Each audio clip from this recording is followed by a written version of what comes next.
Low-key relationship.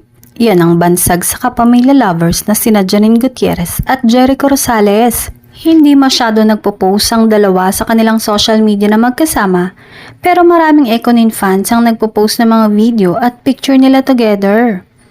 Hindi lang sila sa Lavender Fields nagkakasama, dahil kahit walang taping, ay may nakakakita sa kanila na magkasamang kumakain sa labas at magkasama sa sasakyan.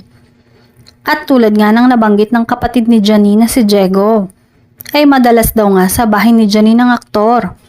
May mga stolen shot pa nga na magkasama silang nagmumall. May mga kuha din na magkasabay na pumupunta ng taping ang dalawa. At magkasabay din na umuwi.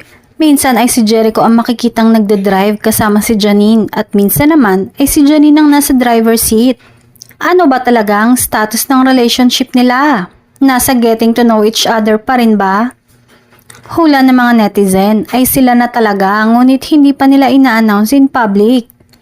Yung tipong sila na pero still getting to know each other pa din. Nakikita na sa kanila ang mga usual na ginagawa ng magkarelasyon tulad ng pag-holding hands in public, pagyayakapan at paglalambingan na tila mag-boyfriend-girlfriend na. And that's our chika for today mga kabongga. Like and subscribe our YouTube channel for more updates.